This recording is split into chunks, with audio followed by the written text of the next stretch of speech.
La douleur émotionnelle est comme un feu silencieux. Elle ne fait pas de bruit, mais elle consume tout de l'intérieur. Elle détruit ton estime de toi, ta paix, ton envie de continuer. Et le pire, c'est que souvent, elle n'a même pas commencé par quelque chose que tu as fait, mais par quelqu'un qui a décidé de partir sans explication, sans regarder en arrière, comme si tu étais jetable. Rupture, rejet, indifférence, peu importe le nom. Ce qui reste, c'est un vide, une colère contenue, une question sans réponse qui se répète dans ta tête comme un écho insupportable. Et toi là, luttant contre la tentation d'écrire, d'espionner, de supplier même si tu sais qu'il n'y a plus rien de l'autre côté. Cette vidéo n'est pas une histoire d'amour, c'est une histoire de renaissance. Elle est faite pour celui qui en a assez de ramper pour des miettes, pour celui qui a compris qu'attendre des excuses, c'est rester enchaîné. Tu n'as pas besoin d'une clôture, tu as besoin de te réveiller, tu n'as pas besoin de parler à cette personne, tu as besoin de parler à toi-même. Nous n'allons pas déguiser la réalité. Tu as mal parce que tu as tout donné et ce n'était pas suffisant. Parce que tu as misé sur quelqu'un qui, à la fin, n'a fait que jouer avec toi. Mais maintenant, c'est à toi de transformer ce feu.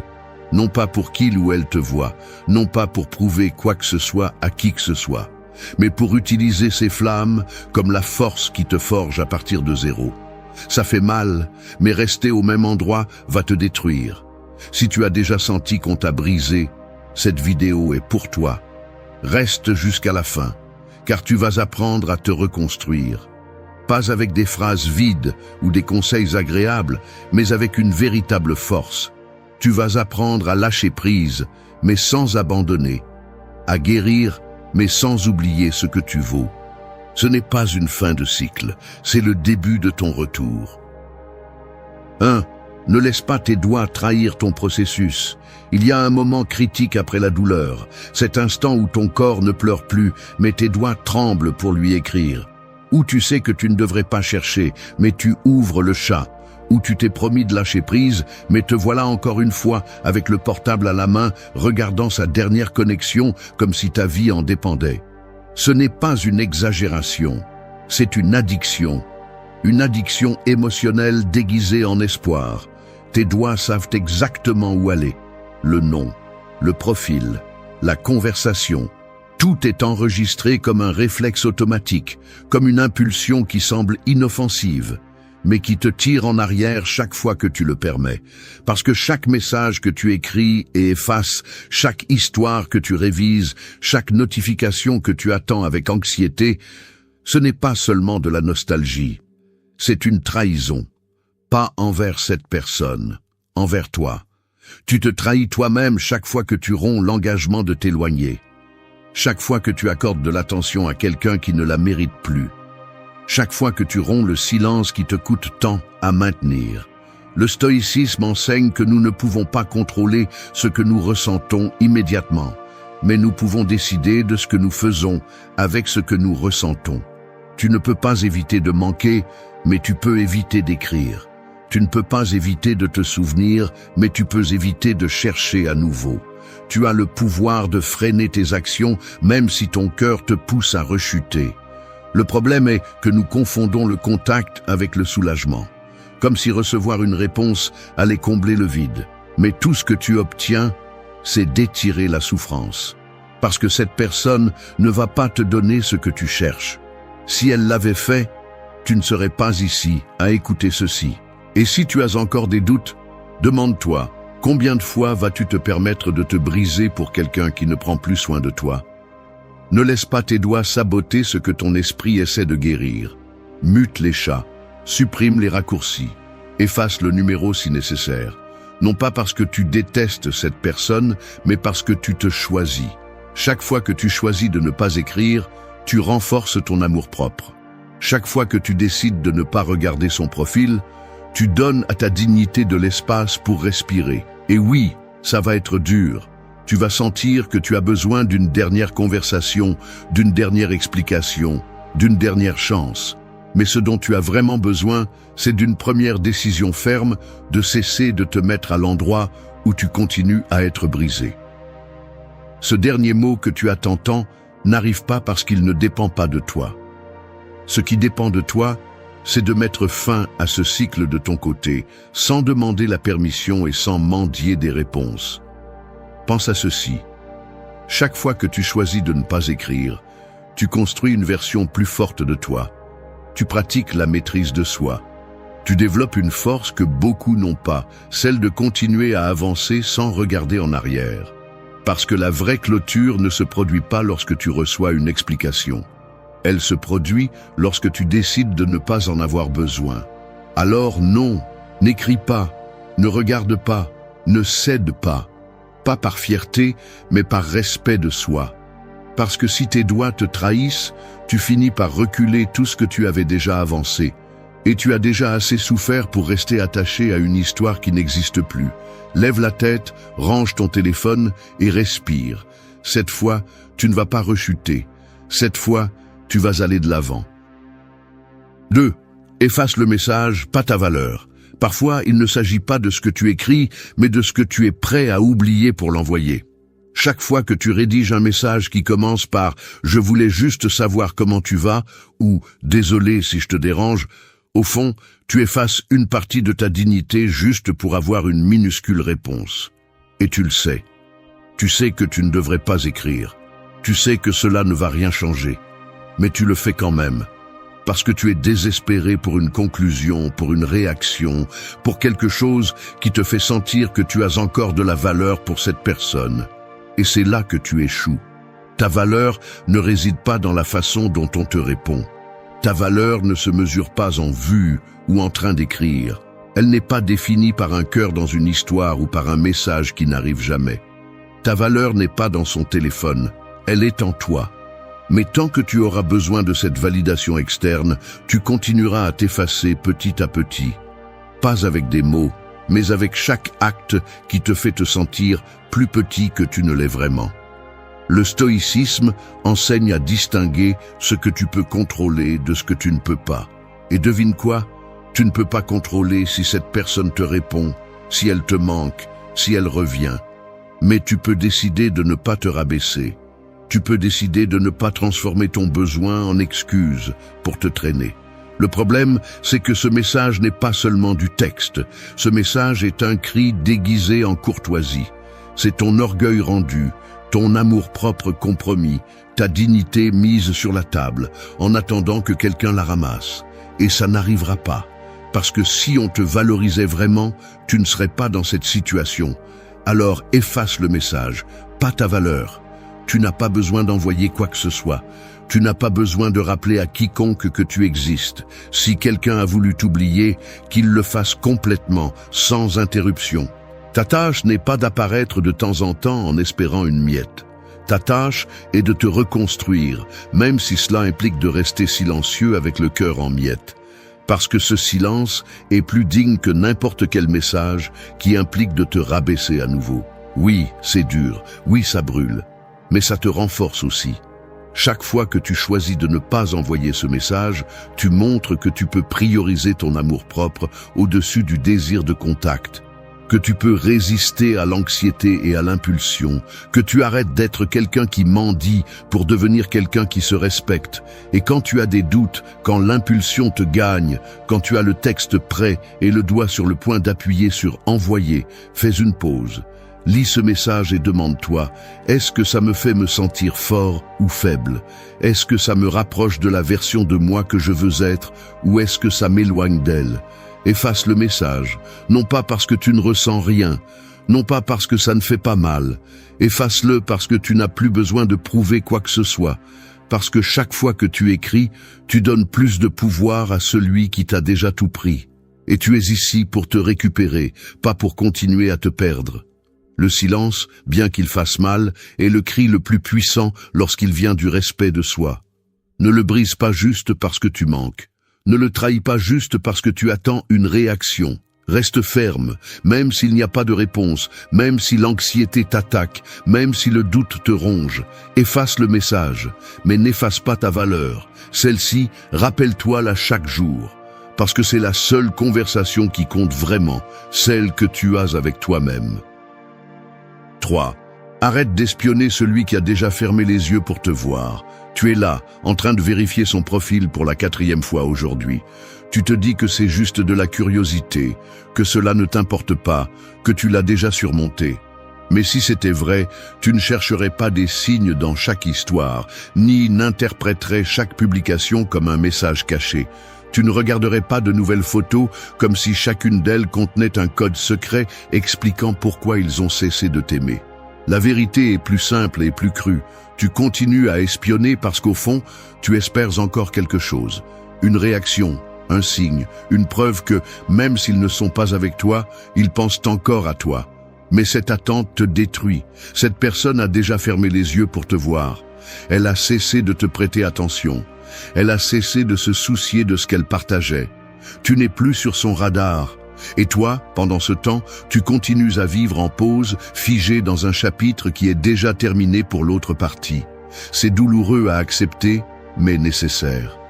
Tant que tu restes préoccupé par sa vie, tu ne construis pas la tienne. Tant que tu continues à observer ce qu'il fait, avec qui il est ou ce qu'il publie, tu donnes de l'énergie à quelqu'un qui ne la mérite plus. Tu renonces à ton présent pour nourrir une illusion qui n'existe que dans ton esprit. Le stoïcisme nous enseigne à cesser de dépendre de l'extérieur.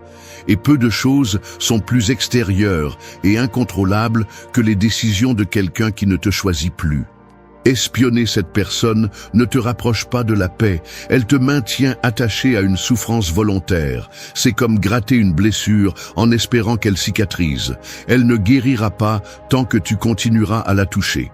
De plus, chaque fois que tu vérifies son profil, tu renforces l'idée que ton bien-être dépend de ce que cette personne fait ou ne fait pas. Tu deviens spectateur de sa vie tout en abandonnant la tienne. Et le plus grave, c'est que souvent tu ne vois même pas la vérité, seulement une version éditée, fausse, filtrée pour paraître. Tu te compares à un mensonge. Alors demande-toi, combien d'énergie vas-tu encore gaspiller à regarder une vie qui ne t'inclut plus? Combien de temps vas-tu encore permettre que ces mouvements dictent ton état émotionnel? Combien de temps vas-tu encore retarder ta guérison en restant préoccupé par quelqu'un qui a déjà avancé? Élimine cette habitude. Bloque si nécessaire, non par haine, mais par paix. Efface les raccourcis, quitte les réseaux pour un moment. Fais ce que tu dois faire pour arrêter de t'inquiéter. Chaque fois que tu choisis de ne pas regarder, tu récupères du pouvoir. Chaque fois que tu décides de te concentrer sur toi, sur ce que tu ressens, sur ce dont tu as besoin, tu commences vraiment à guérir. Et non, ce n'est pas facile. Il ne s'agit pas de prétendre que cela ne t'importe pas. Il s'agit d'accepter que rester préoccupé ne fait que te blesser davantage. Il s'agit de reconnaître que tu mérites de vivre sans être enchaîné à quelqu'un qui ne te regarde plus. La vie ne s'arrête pas pour celui qui t'ignore, mais tu peux stagner si tu choisis de rester là, en espérant qu'un jour, il te regardera à nouveau. Alors lève la tête, quitte ce profil, respire profondément et rappelle-toi quelque chose de clair. Tu n'as pas besoin d'être vu pour avoir de la valeur. Tu as de la valeur même si personne ne le remarque. Tu comptes même s'il n'y a pas de témoin. 4. Lâche le passé avant qu'il ne t'entraîne avec lui. Le passé a une étrange façon de nous capturer. Non pas avec des chaînes visibles, mais avec des souvenirs, des promesses brisées, des moments qui ne reviendront plus, mais qui font toujours mal comme s'ils venaient de se passer. Et lorsque tu t'accroches à ce qui a été, tu cesses de vivre ce qui est. Tu es paralysé, tu t'enfonces, tu te noies dans ce qui n'existe plus. Continuer à porter le passé est comme marcher avec les pieds attachés à une pierre. Tu peux avancer quelques pas, mais finalement, il te tire. Il te tire vers le bas quand tu essaies de te lever. Peu importe combien tu veux aller de l'avant, si tu ne le lâches pas, tu finis toujours par revenir à la même douleur. Et le pire, c'est que souvent tu ne t'en rends pas compte. Tu penses que tu l'as surmonté, que tu l'as accepté, que tu vas bien. Mais ensuite, tu entends une chanson, tu vois une photo, quelqu'un mentionne son nom et tu te brises de l'intérieur. C'est le signe, tu n'as pas encore lâché. Le stoïcisme ne te demande pas d'ignorer tes émotions. Il t'apprend à les affronter avec clarté. à reconnaître la douleur sans la laisser gouverner ta vie. Il ne s'agit pas de nier ce qui s'est passé, il s'agit de ne pas laisser ce que tu ne peux plus changer continuer à avoir du pouvoir sur toi. S'accrocher au passé est une forme d'auto-sabotage. C'est continuer à te demander ce que tu as fait de mal, ce que tu aurais pu dire, ce qui se serait passé si les choses avaient été différentes. Mais elles ne le sont plus. Tu n'es plus là. Et si tu continues à vivre dans cet état d'esprit, tu ne fais que répéter la même blessure encore et encore.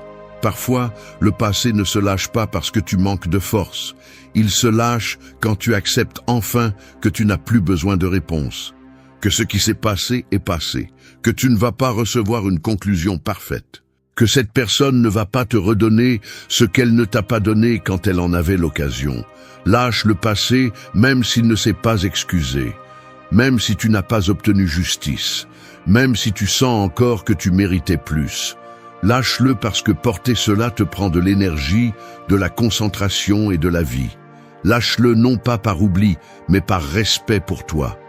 Parce que tu mérites d'avancer sans que chaque pas te rappelle ce qui n'est plus. Et oui, lâcher fait mal. Il est douloureux de renoncer à l'illusion de ce qui aurait pu être. Il est douloureux d'accepter que quelqu'un n'était pas qui tu croyais. Mais il est beaucoup plus douloureux de rester attaché à un fantôme.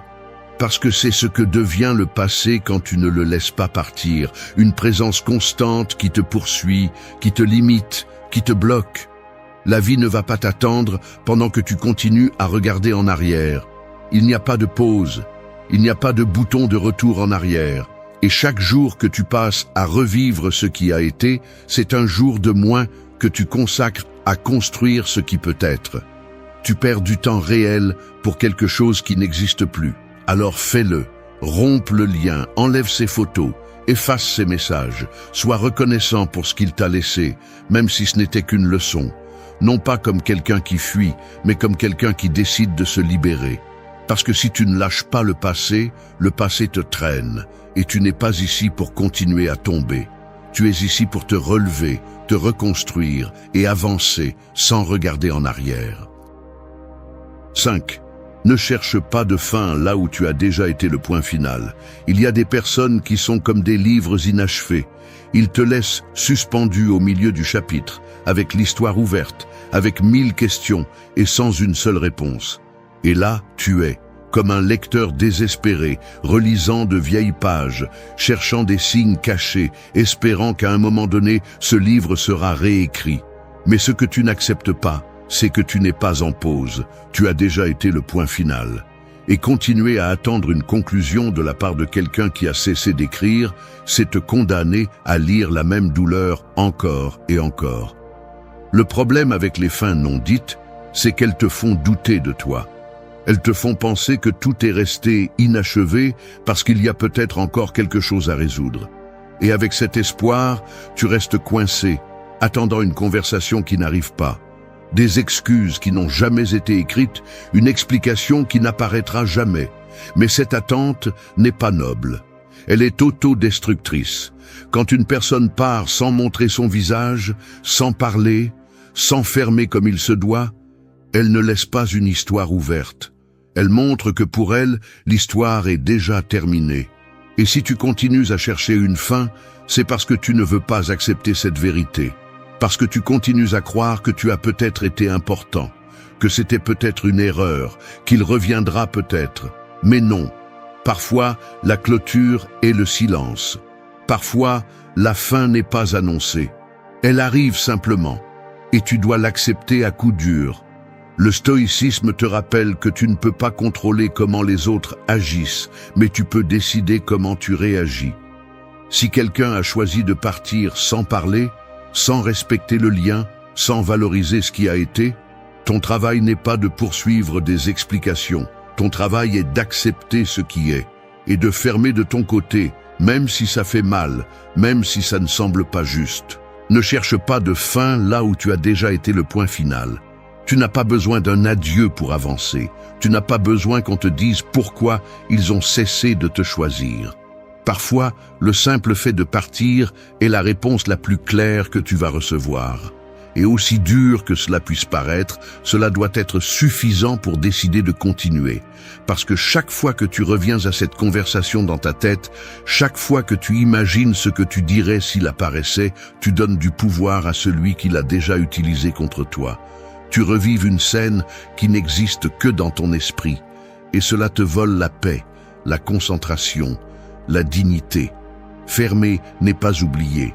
Fermer, c'est accepter. Accepter que tous les liens ne se terminent pas bien, que toutes les personnes n'ont pas la maturité d'affronter ce qu'elles ont provoqué, que toutes les histoires n'ont pas besoin d'une dernière scène dramatique. Parfois, le véritable acte d'amour-propre est de se lever de la scène et d'éteindre les lumières toi-même, même si personne n'a applaudi. Tu n'as pas besoin de fermer avec eux, tu as besoin de fermer avec toi-même. Te regarder dans le miroir et dire « Jusqu'ici, j'ai atteint », non pas par manque d'amour, mais par excès de respect de soi. C'est ce qui te libère. Pas une réponse, pas un message, pas une réunion. Ce qui te libère, c'est la décision d'arrêter de chercher là où il n'y a plus rien. Alors laisse ce livre. Ne continue pas à lire là où il n'y a plus d'histoire. Ne continue pas à attendre la fin parfaite. Parce que tu as déjà été le point final, et ce qui suit n'est pas la fin de cette histoire, c'est le début de la tienne. 6. Coupe le fil qui attache encore ton âme à celui qui est déjà parti. Il y a des fils invisibles qui ne se voient pas, mais se ressentent. Ils ne sont pas faits de cordes, mais de souvenirs, de promesses, de caresses qui n'existent plus. Et bien que l'autre personne ne soit plus là, bien que son absence soit évidente, tu restes attaché. Pas dans le corps, mais dans l'âme. Comme si une partie de toi était restée là-bas, arrêtée au moment précis où tout a changé. Ce fil est traître. Tu ne le vois pas, mais il dirige tes actions. Il te fait vérifier ses réseaux, te comparer à sa nouvelle vie, rêver de retrouvailles qui ne vont pas se produire.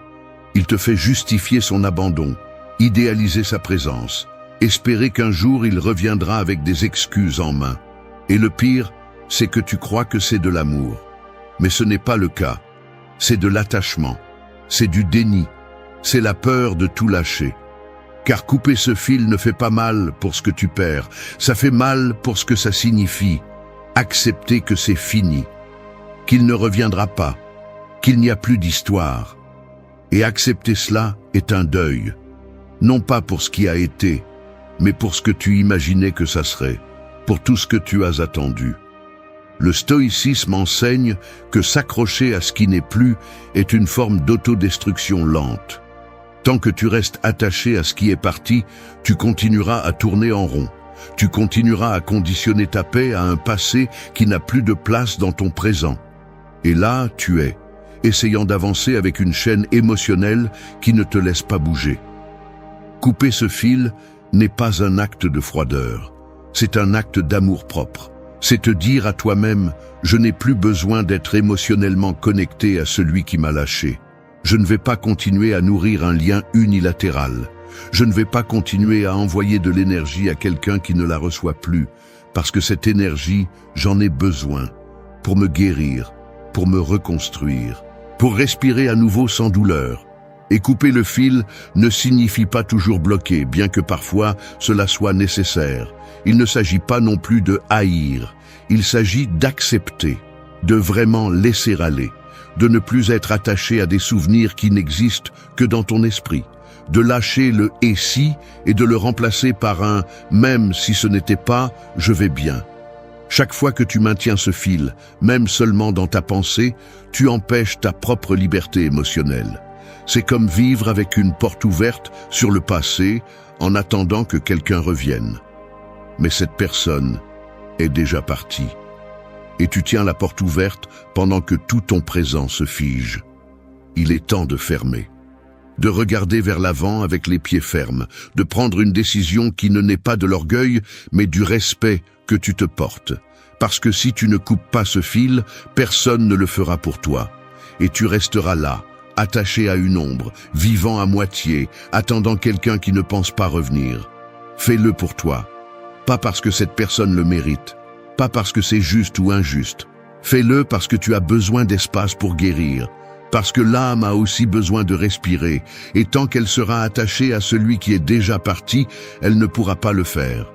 Coupe le fil, pleure si nécessaire, ressens le vide, mais ne te rattache pas, n'attends plus, ne te traîne plus émotionnellement pour quelqu'un qui ne se retourne même plus pour regarder.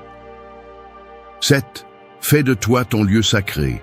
Pendant trop longtemps, tu as mis ta paix entre les mains d'une autre personne. Tu as cédé tes espaces, ton temps, ton énergie. Tu t'es adapté, tu t'es modelé, tu t'es perdu en essayant de t'intégrer dans une relation où souvent il n'y avait même pas de place pour toi. Et maintenant que tout est fini, tu te sens vide, comme si tu ne savais pas qui tu es sans cette personne, comme si l'absence de l'autre signifiait aussi la tienne. Mais cela ne peut plus continuer ainsi, parce que si tu ne fais pas de toi ton lieu sacré, n'importe qui va entrer, tout désordonner et partir comme si de rien n'était. Ton intérieur ne peut plus être un territoire vulnérable, disponible pour quiconque promet de l'amour. Tu as besoin de devenir un espace protégé, un temple émotionnel où tout le monde n'a pas accès, où le respect de soi est la règle et non l'exception. Parce que tant que tu continues à attendre que le monde te valorise sans t'être valorisé toi-même en premier, tu finiras toujours par être déçu. Fais de toi ton lieu sacré, non pas comme une belle phrase, mais comme une décision radicale. Commence par prendre soin de tes pensées. Ne laisse pas ton esprit devenir la poubelle émotionnelle de quelqu'un qui n'est plus là. Ne laisse pas les doutes, la nostalgie ou les souvenirs déformer ton présent. Ce que tu as vécu était réel, oui, mais c'était aussi suffisant. Tu n'as pas besoin de continuer à le revivre pour justifier ce que tu as ressenti. Prendre soin de toi n'est pas de l'égoïsme, c'est de la survie. C'est décider qu'avant de te donner à quelqu'un d'autre, tu dois d'abord t'habiter, connaître tes limites, tes blessures, tes désirs, et apprendre à être avec toi sans avoir besoin de distraction, sans dépendre de quelqu'un qui vient pour te compléter. Tu n'es pas incomplet, tu te reconstruis, et c'est une étape qui mérite du respect, pas de la précipitation. Le stoïcisme enseigne que la véritable liberté se trouve en soi-même, que celui qui dépend constamment de l'extérieur pour se sentir bien est condamné à souffrir. Et tu as vécu assez de douleur pour comprendre que le bonheur ne peut pas dépendre d'une personne qui est là aujourd'hui et qui peut-être ne le sera pas demain. C'est pourquoi le travail le plus important maintenant est de faire de toi ton refuge, que tu puisses être avec toi en silence sans ressentir d'anxiété, que tu puisses regarder tes blessures sans te cacher, que tu apprennes à te pardonner pour tout ce que tu as permis, pour tout ce que tu as ignoré, pour toutes les fois où tu as choisi de rester alors que tu savais que tu devais partir. Faire de toi ton lieu sacré implique aussi de cesser de chercher la validation. Tu n'as pas besoin de likes, de réponses ou d'attention pour savoir ce que tu vaux. Tu n'as pas besoin de prouver quoi que ce soit à celui qui t'a ignoré. Le véritable amour de soi se voit dans les décisions que tu prends quand personne ne te regarde, dans la façon dont tu te parles quand tu es seul, dans ce que tu permets et ce que tu n'acceptes plus. Commence à construire un espace rien qu'à toi, émotionnel, mental, spirituel. Entoure-toi de personnes qui t'élèvent, pas de celles qui t'utilisent. Consacre du temps à ce qui te fait du bien, à ce qui te donne la paix, à ce qui te connecte avec toi-même. Et chaque fois que tu as envie de retourner à ce qui t'a brisé, souviens-toi de ceci. Tu n'y vis plus, ce n'est plus ton lieu. Aujourd'hui, ton lieu est ailleurs. C'est ici, avec toi. C'est dans le processus. C'est à chaque pas que tu fais pour guérir, même si parfois ça fait mal. C'est à chaque fois que tu choisis de ne pas écrire, de ne pas regarder, de ne pas revenir. Chaque fois que tu privilégies ton bien-être sur l'impulsion. Chaque fois que tu décides de ne pas te trahir pour quelqu'un d'autre. Fais de toi ton lieu sacré, un lieu où le respect n'est pas négociable, où l'on ne demande pas d'amour en échange de miettes, où tu es suffisant, où tu es maison, refuge, terre ferme. Parce que si tu ne deviens pas ton propre foyer, tu chercheras toujours un toit dans des cœurs qui ne savent pas prendre soin. 8. Arrête de chercher de la logique dans le vide émotionnel de l'autre. Il y a des blessures qui font plus mal pour ce que nous ne comprenons pas que pour ce qui s'est réellement passé. Tu te réveilles en te demandant ce que tu as fait de mal. Tu repasses chaque conversation, chaque geste, chaque moment, comme si tu étais un détective à la recherche d'indices. Mais la vérité est qu'il n'y a pas de logique dans la façon dont certaines personnes agissent. Et continuer à la chercher, c'est comme essayer de trouver un sens dans un écho. Il ne renvoie que ce que tu projettes. Tout ce qui fait mal n'a pas d'explication. Parfois, les gens ne partent pas parce que tu as échoué, mais parce qu'ils n'ont pas la capacité émotionnelle de rester, parce qu'ils ne savent pas aimer de manière mature, parce qu'ils n'étaient tout simplement pas prêts pour la profondeur que tu offrais. Mais tu insistes pour te blâmer, parce que penser que tout était de ta faute fait moins mal que d'accepter que quelqu'un t'a blessé sans raison valable. Arrête de chercher de la logique là où il n'y avait que du vide. Tu ne trouveras pas une réponse claire chez quelqu'un qui n'a même pas été clair avec lui-même. Tu ne trouveras pas de justice émotionnelle chez celui qui a déjà choisi l'indifférence comme langue. Cette personne ne t'a pas donné de clôture parce qu'elle n'avait même pas la maturité pour soutenir l'histoire qu'ils ont commencé ensemble. Le stoïcisme enseigne que tout ne mérite pas d'être analysé éternellement, que la souffrance se prolonge lorsque nous insistons pour comprendre ce qui n'était qu'une leçon. Et tu as déjà appris ce que tu devais apprendre. Le problème est que tu ne veux pas le lâcher. Tu continues à chercher de la cohérence émotionnelle là où il n'y avait que de l'ego, de l'évasion ou de la peur. Accepter que tu n'obtiendras pas de réponse est une façon de clôturer. Même si ton esprit te dit le contraire, même si l'anxiété te fait imaginer que si tu pouvais parler une dernière fois, tout aurait un sens. Ce ne serait pas le cas. Parce que la logique que tu cherches n'est pas dans ce qu'ils ont fait, elle est dans ce que tu espérais qu'ils fassent. Et cette attente n'est pas leur responsabilité, c'est la tienne. Quand tu comprends cela, quelque chose en toi change. Tu te rends compte que continuer à attendre une explication, c'est continuer à céder du pouvoir. Parce que plus tu essaies de les comprendre, plus tu t'éloignes de te comprendre toi-même.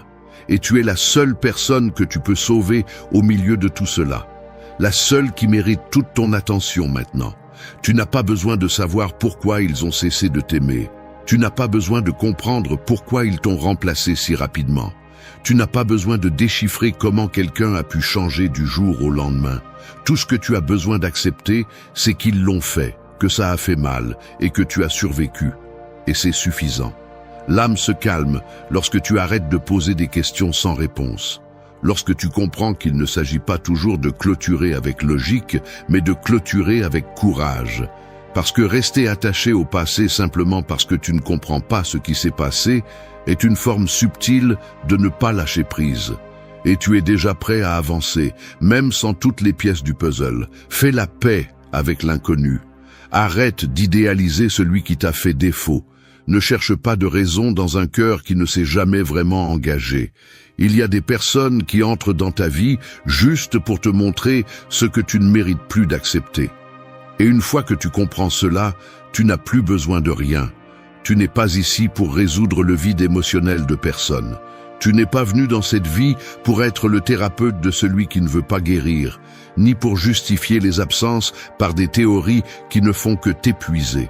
Tu es venu pour vivre avec force, avec clarté, avec la certitude que même si tu as été brisé, tu peux te reconstruire avec plus de pouvoir que tu n'en avais avant. Et oui, l'absence sans explication fait mal. Mais le silence peut aussi être une réponse. Et la leçon est là. Toutes les blessures n'ont pas besoin de logique pour guérir. Certaines ont juste besoin que tu arrêtes de les toucher, que tu arrêtes de fouiller, que tu arrêtes de chercher. Ne cherche pas de logique dans le vide. Cherche la force en toi, parce que c'est là que se trouve tout ce dont tu as besoin pour clôturer, guérir et continuer. Merci d'être resté jusqu'à la fin de la vidéo. Si vous avez tout vu, commentez « Je suis stoïcien » comme notre signe secret, indiquant que vous êtes un véritable apprenant du stoïcisme. On dit que pour changer ta vie, tu as besoin de mois, d'années ou d'une épiphanie qui bouleverse tout. Mensonge. Tu n'as pas besoin que le monde s'arrête ni que les planètes s'alignent. Tu as juste besoin d'une chose, prendre la décision d'arrêter d'être qui tu as été jusqu'à présent.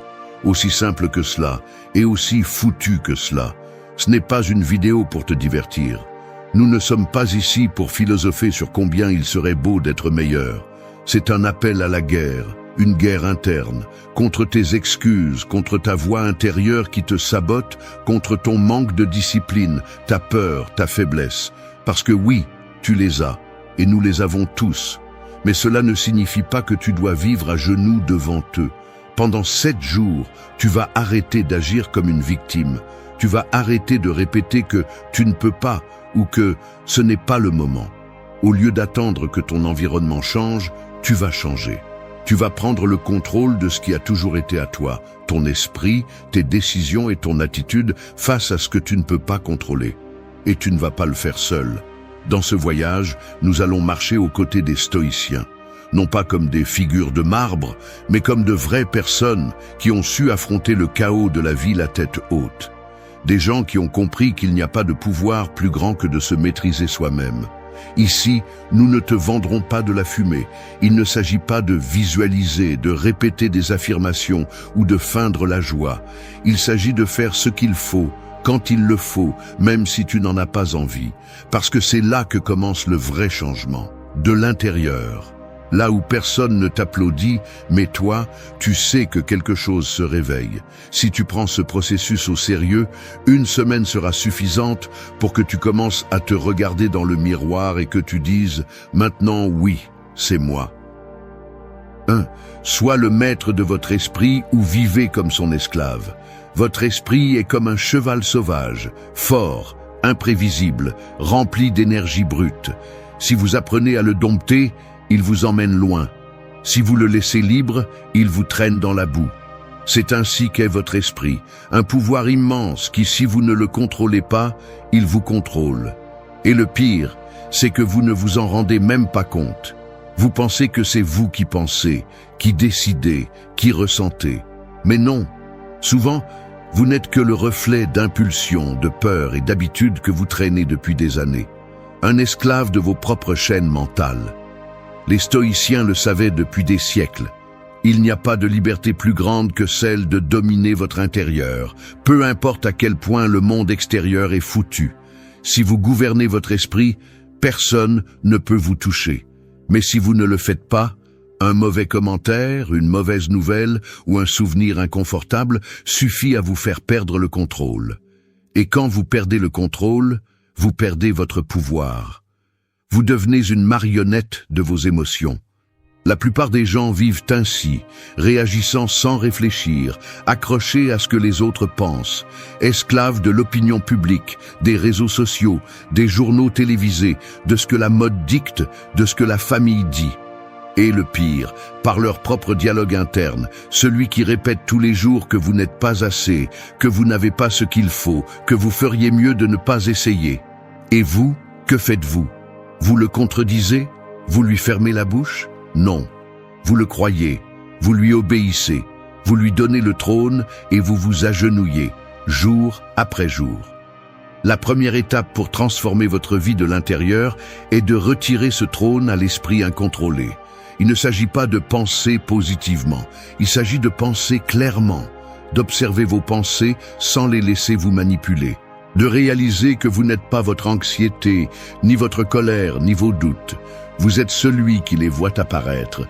Vous êtes le cavalier, celui qui décide s'il laisse le cheval courir sans but ou s'il tire sur les rênes et le dirige fermement. Cela ne se fait pas avec un livre ou une jolie phrase. Cela se fait en pratiquant tous les jours. Chaque fois qu'une pensée négative apparaît, ne la nourrissez pas. Regardez-la, reconnaissez-la et laissez-la passer. Chaque fois que vous sentez que quelque chose vous fait réagir avec colère ou peur, respirez.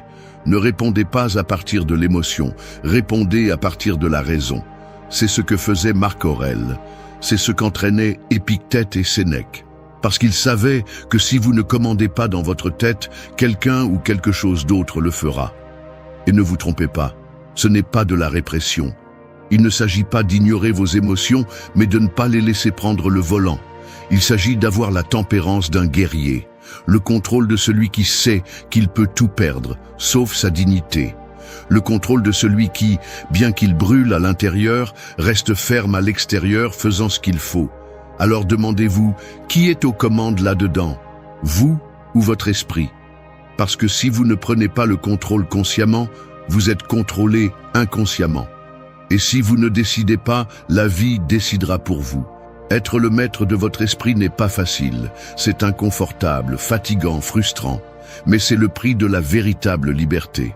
Et une fois que vous prenez le contrôle, personne ne peut vous le reprendre. 2. Transforme chaque coup en carburant pour ton feu. Imagine que tu es un feu de camp au milieu d'une tempête. Le vent souffle fort, la pluie tombe avec rage, et tout autour de toi semble essayer de t'éteindre. Mais au lieu de mourir, ton feu grandit.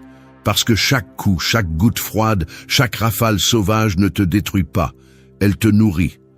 Ainsi doit être ton âme, une flamme qui ne s'éteint pas avec les coups, mais qui les transforme en carburant.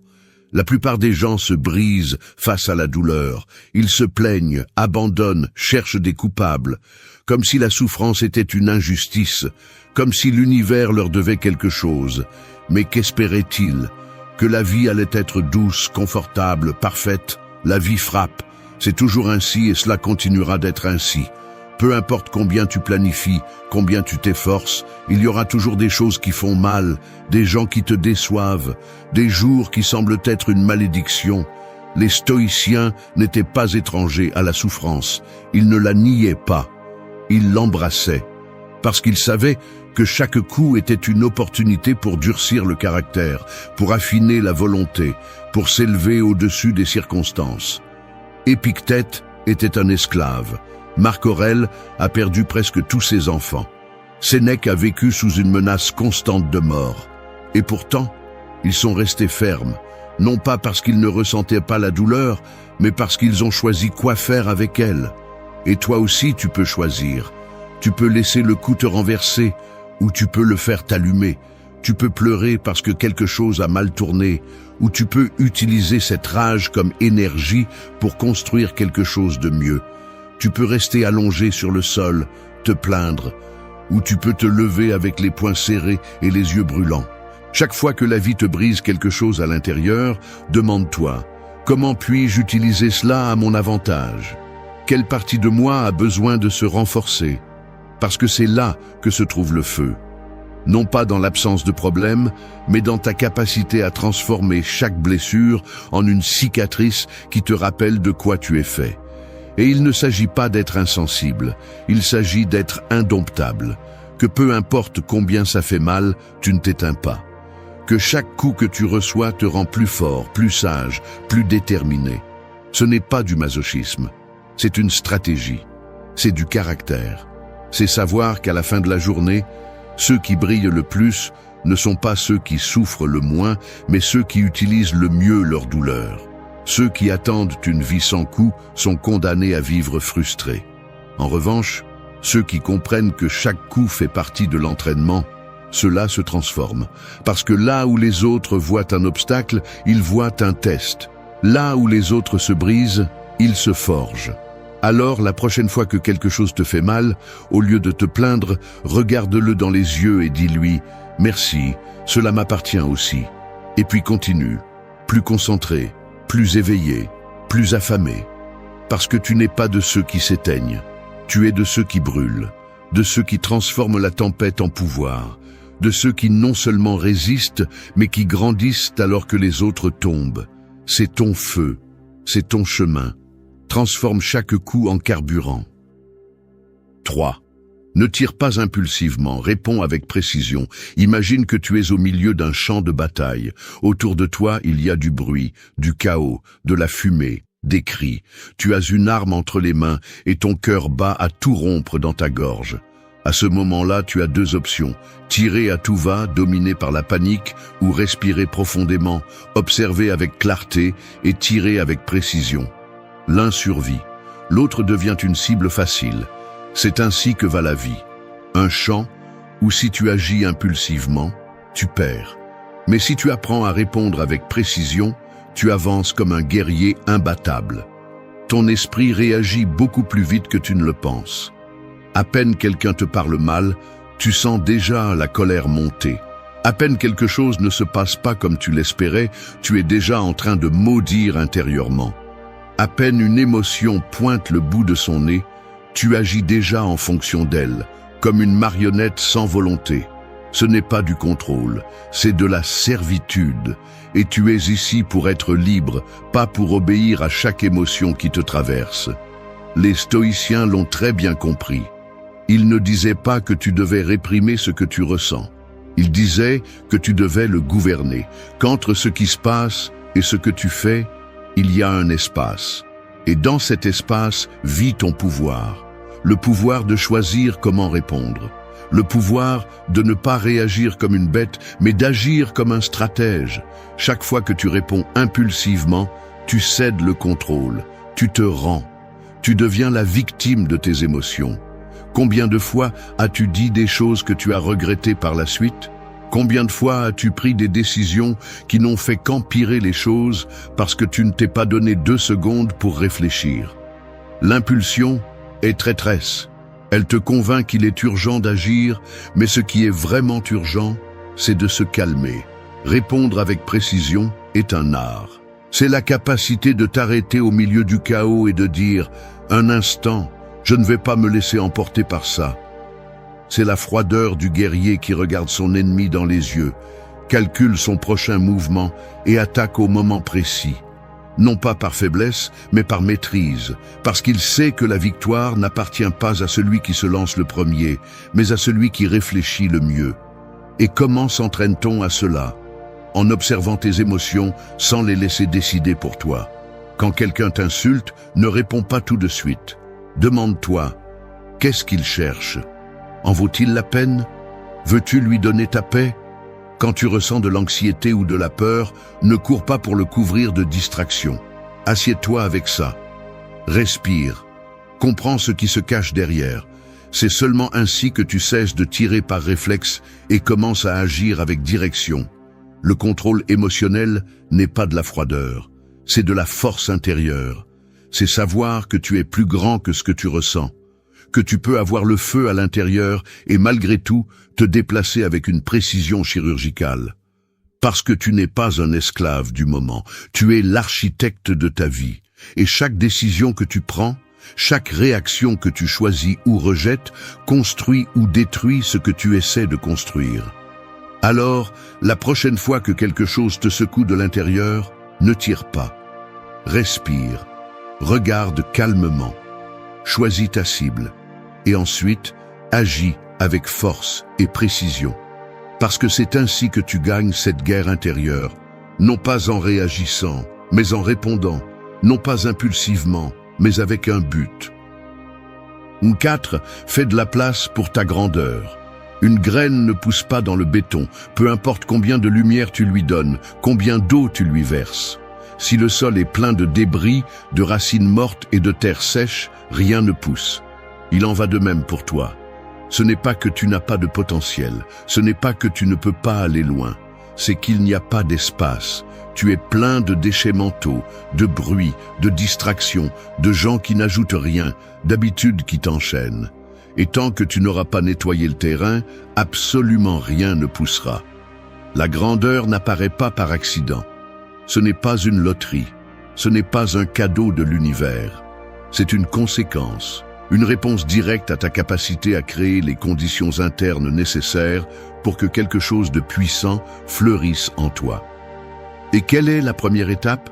Te vider, enlever ce qui gêne, couper ce qui pèse, rompre avec ce qui te retient. Beaucoup de gens veulent changer, mais ne veulent pas lâcher prise. Ils veulent grandir, mais s'accrochent à ce qui les maintient au sol. Ils continuent à s'entourer de personnes médiocres, se nourrissent de contenus poubelles, perdent des heures sur les réseaux sociaux, dorment mal, mangent pire et se demandent ensuite pourquoi ils ne peuvent pas avancer. Tu te poses vraiment la question? Le terrain est pourri. Il n'y a pas de place pour quelque chose de grand dans un esprit saturé de saleté. Les stoïciens n'étaient pas de simples méditants. Ils étaient des guerriers mentaux. Et ils savaient que pour construire une vie digne, ils avaient besoin d'un esprit ordonné, propre, concentré. Marc Aurèle écrivait tous les jours dans son journal, non pas par mode, mais pour maintenir la clarté. Sénèque parlait d'éliminer le superflu.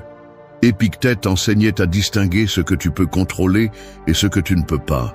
Tous, sans exception, comprenaient ceci. Si tu veux la paix, si tu veux le pouvoir, si tu veux la direction, tu dois d'abord dégager ton intérieur. Et comment le fais-tu? Commence par identifier ce qui occupe de l'espace dans ta vie sans rien apporter. Des gens qui se plaignent tout le temps, des routines qui t'épuisent, des pensées répétitives qui ne mènent nulle part, des habitudes qui anesthésient ton esprit. Tout cela doit partir. Plus d'excuses, plus de « je le changerai plus tard ».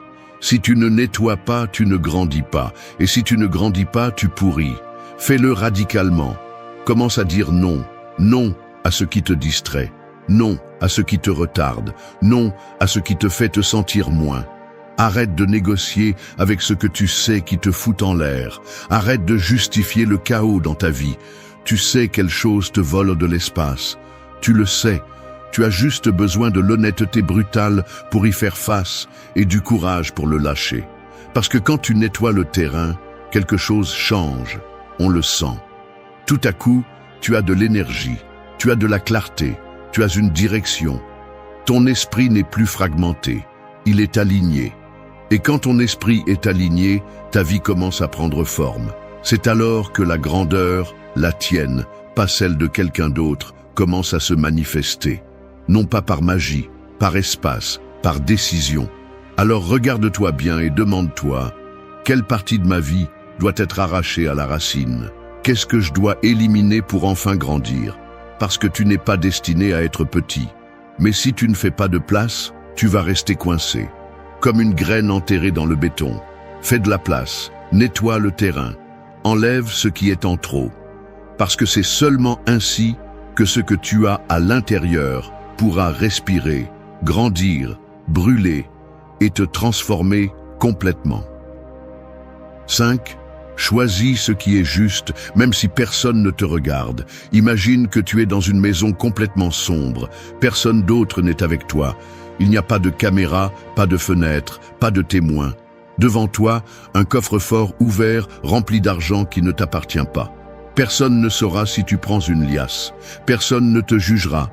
Il n'y aura pas de conséquences externes. À ce moment-là, la seule chose qui décide de ce que tu feras n'est ni la loi, ni la peur, ni le regard des autres. C'est ta conscience, seulement elle. Et si dans cette obscurité tu choisis ce qui est juste, même si cela te fait mal, alors tu n'as pas besoin de plus de preuves, tu as du caractère. C'est la différence entre celui qui se construit de l'intérieur et celui qui agit uniquement sous la pression sociale.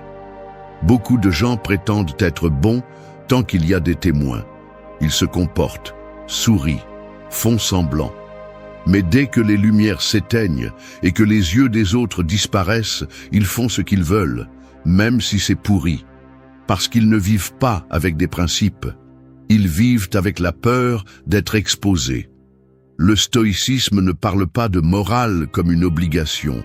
Il parle de vertu comme une décision interne. Sénèque, Épictète, Marc Aurèle, tous savaient que la véritable force ne réside ni dans la célébrité, ni dans les discours, ni dans les médailles. Elle réside dans le fait de faire ce qui est juste même quand tu n'obtiens rien en retour, quand il n'y a pas d'applaudissements, quand, au contraire, tu peux même perdre pour être droit. Mais tu choisis de continuer à l'être parce que tu préfères perdre avec dignité que gagner en te trahissant. Tu sais ce qui fait mal ?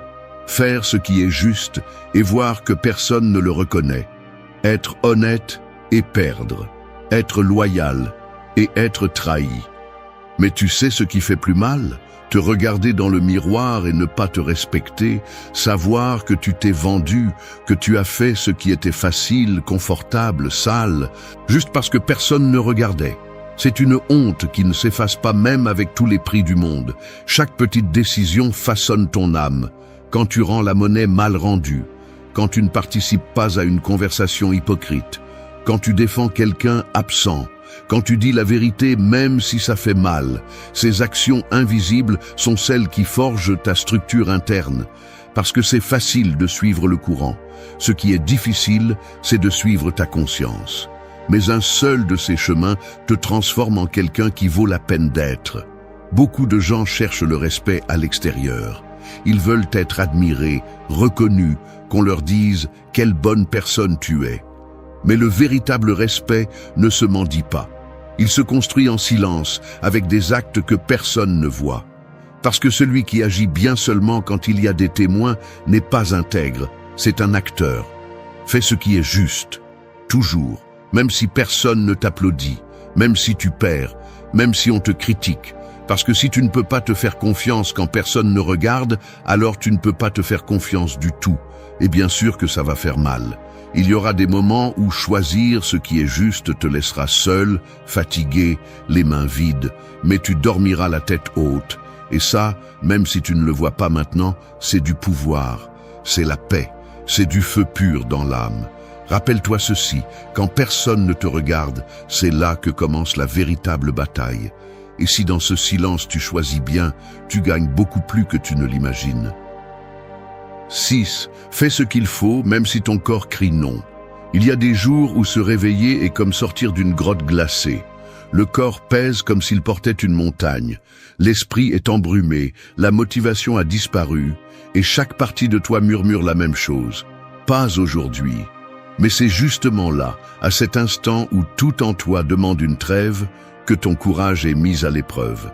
Parce que n'importe qui peut agir quand il se sent bien. Ce qui est difficile, ce qui te transforme, c'est de faire ce qu'il faut quand tu n'as envie de rien. Le corps est un bon serviteur, mais un mauvais maître. Si tu le laisses gouverner, tu deviendras son esclave.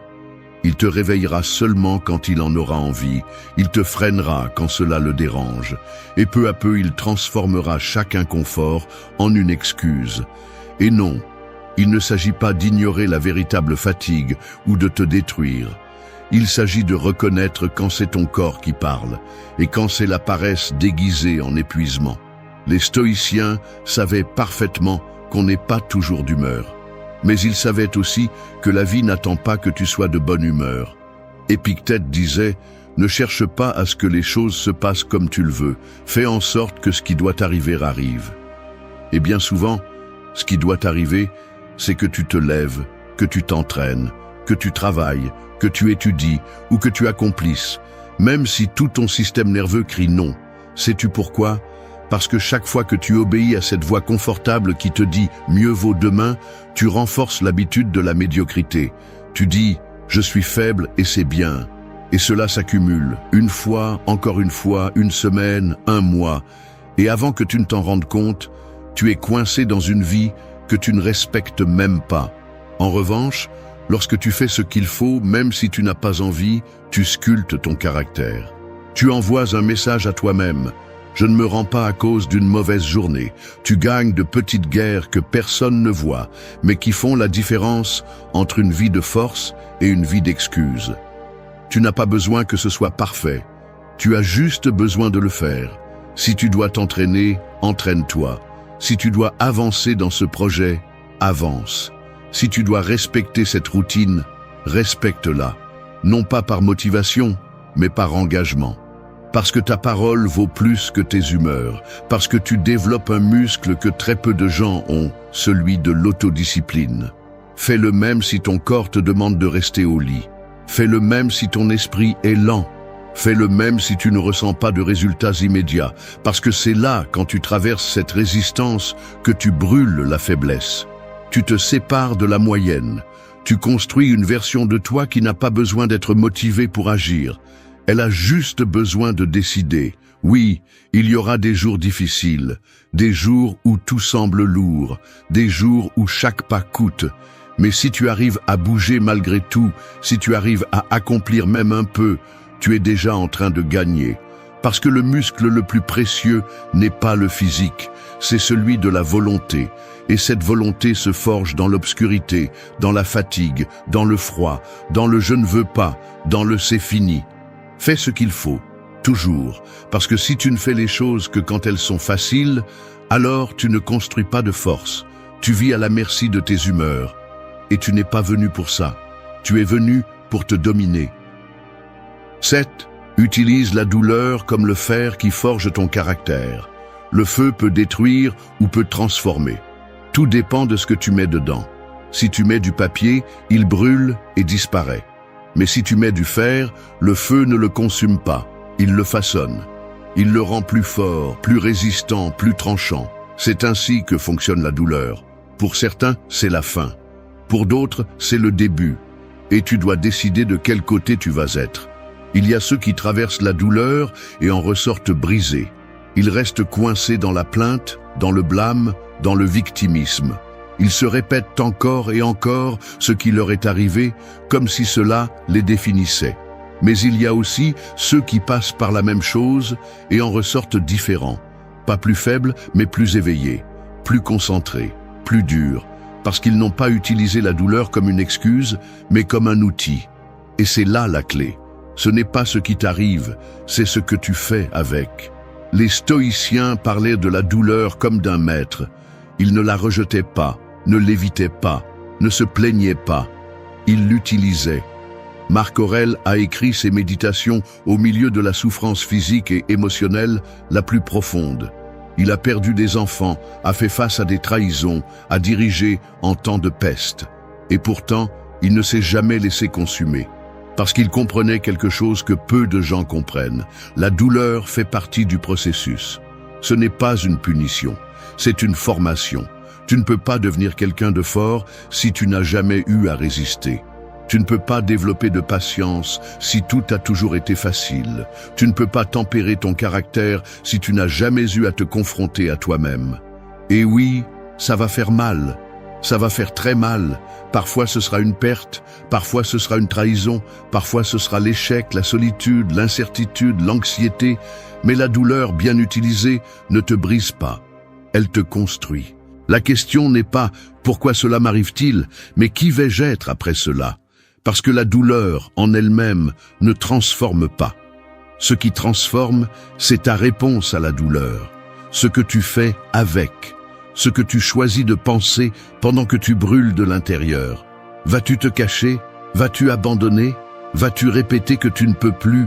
Ou vas-tu regarder ce feu dans les yeux et lui dire « Tu ne vas pas me consumer, tu vas me transformer en quelque chose de nouveau ». Quand tu es à ce point où tout fait mal, où il semble qu'il n'y ait pas d'issue, où ta poitrine se sent comme un piège de fer, c'est là que commence le changement. Si tu décides de l'affronter, si tu choisis de ne pas fuir, de ne pas t'anesthésier, de ne pas enterrer ce que tu ressens, mais de le traverser. Parce que de l'autre côté de la douleur, il n'y a pas toujours du soulagement, mais il y a de la clarté. Et cette clarté te change. Elle te réorganise, elle te donne un but. La plupart des gens veulent grandir sans souffrir, ils veulent mûrir sans se briser, ils veulent apprendre sans payer le prix, mais cela n'existe pas. Chaque personne vraiment forte que tu connais a traversé quelque chose qui l'a obligé à se reconstruire à partir des cendres. Il n'y a pas de raccourci, il n'y a pas de version douce de ce chemin. Et non, il ne s'agit pas de chercher la douleur. La vie se chargera de la porter seule. Il s'agit d'être prêt quand elle arrive, de décider que, quoi qu'il arrive, tu vas l'utiliser, que tu vas tirer de la valeur même de ce qui est le plus amer, que si le monde te frappe, tu ne vas pas seulement résister, tu vas t'affûter. Chaque larme, chaque nuit blanche, chaque chute, chaque perte, tout peut devenir du fer pour ton âme. Mais seulement si tu le forges, seulement si tu décides que cela ne se termine pas ici, que tu n'es pas un papier en train de brûler, tu es du fer, et tu sortiras du feu plus fort, plus ferme et plus conscient. Ne regrette pas d'avoir souffert, regrette de ne pas avoir profité de la souffrance, parce que si la douleur vient, qu'elle ne soit pas en vain, qu'elle te laisse quelque chose, qu'elle te transforme, qu'elle te convertisse, ne fuis pas le feu, affronte-le. Et sors de là avec le caractère de quelqu'un qui n'a plus peur de rien. 8. Ne gaspille pas ton feu sur des feux étrangers. Il y a des incendies qui éclairent et réchauffent, et il y a des incendies qui ne font que détruire. ton feu intérieur, cette énergie qui te motive, ton focus, ton temps, ta volonté, n'est pas infinie. Chaque jour, tu te lèves avec une quantité limitée de feu et tu dois décider à quoi tu vas l'utiliser, à te construire, à avancer, à grandir ou à éteindre les feux étrangers qui ne t'appartiennent pas et qui ne font que te vider. Il y a des gens qui vivent piégés dans l'énergie des autres. Ils réagissent à tout. Ils se chargent des problèmes de tout le monde. Ils s'impliquent dans des discussions inutiles, des drames étrangers, des critiques sans sens. Ils gaspillent leur feu à répondre à ce qui ne vaut pas la peine, à prouver ce qu'ils n'ont pas besoin de démontrer, à participer à des combats qui ne les construisent pas. Et ensuite, quand vient le moment d'utiliser ce feu pour leur propre croissance, il ne reste plus rien. Ce point est un cri d'urgence. Protège ton énergie comme si c'était de l'or. Parce que c'est le cas. Et chaque fois que tu te laisses emporter par l'extérieur, tu abandonnes ta mission. Tu donnes tes armes en échange de miettes émotionnelles. Tu permets à d'autres de décider sur quoi tu vas concentrer ton esprit. Et ce n'est pas la liberté, c'est de l'esclavage volontaire. Les stoïciens le savaient très bien. Épictète disait « Certaines choses sont sous ton contrôle et d'autres ne le sont pas. Si tu te concentres sur ce que tu ne peux pas contrôler, tu deviendras faible et misérable. Qu'est-ce que tu ne peux pas contrôler? L'opinion des autres, les réactions des autres, le chaos du monde, les décisions étrangères. Et sais-tu ce qui te fatigue le plus? Justement cela, vouloir changer ce qui ne te concerne pas. Quand tu gaspilles ton feu à éteindre des incendies étrangers, tu te trahis. Tu dis oui à tout sauf à toi. Tu perds un temps précieux que tu pourrais utiliser pour construire du muscle, de la discipline, de la connaissance, un but. Et en échange, tu n'obtiens que de la fatigue, de la frustration et du vide. Fais silence un moment et demande-toi, combien de mon énergie quotidienne est volée par des choses qui n'ajoutent rien? Combien de feu suis-je en train de donner à des conversations inutiles, aux réseaux sociaux, aux critiques de gens qui ne me connaissent même pas, à des pensées qui ne sont même pas les miennes? Tu es ici pour faire quelque chose de plus grand, pour te transformer de l'intérieur, pour construire un esprit solide, un corps ferme, une vie avec une direction. Mais cela ne se réalise pas si tu vis en éteignant les incendies des autres pendant que ton feu s'éteint. Ce n'est pas de l'égoïsme, c'est de la concentration. C'est comprendre que tu ne peux sauver personne si tu brûles de l'intérieur sans direction. C'est comprendre qu'à chaque fois que tu choisis de garder ton feu, tu nourris ta propre transformation. Tu accumules du pouvoir. Tu choisis dans quelle bataille tu vas te battre et dans lesquelles tu vas simplement détourner le regard et continuer. Laisse-les parler. Laisse-les se brûler seuls. Tout ne mérite pas ta réaction. Tout ne mérite pas ton explication. Tout n'a pas besoin d'une réponse. Parfois, le plus grand acte de force est de ne pas entrer dans le jeu. C'est de conserver ton énergie, de fermer la bouche, de lever la tête et de continuer à travailler en silence. Et oui, il y aura des moments où tu te sentiras froid, distant ou dur. Mais souviens-toi de ceci, tu n'es pas ici pour plaire, tu es ici pour évoluer, et cela nécessite des décisions inconfortables, comme laisser derrière ce qui t'absorbait auparavant, comme fixer des limites, comme dire non sans culpabilité, comme prendre soin de ton feu avec la même intensité avec laquelle tu le donnais auparavant. Ton feu n'est pas pour tout le monde, il n'est pas pour tout, il est pour ce qui construit, pour ce qui te pousse, pour ce qui te transforme. Si tu ne le protèges pas, personne d'autre ne le fera pour toi. Alors regarde bien, chaque message auquel tu réponds, chaque discussion que tu choisis, chaque distraction que tu permets, t'approche-t-elle ou t'éloigne-t-elle? Si cela ne t'allume pas, si cela ne t'élève pas, si cela ne te construit pas, laisse-le tomber, laisse-le s'éteindre seul. Continue à brûler de l'intérieur, mais pour toi, pour ton chemin, pour ton but. Ne gaspille pas ton feu, allume-le là où ça compte, et qu'il ne brûle que pour ce qui te rend plus fort. Merci d'être resté jusqu'à la fin de la vidéo. Si vous avez tout vu, commentez « Je suis stoïcien » comme notre signe secret, indiquant que vous êtes un véritable apprenant du stoïcisme.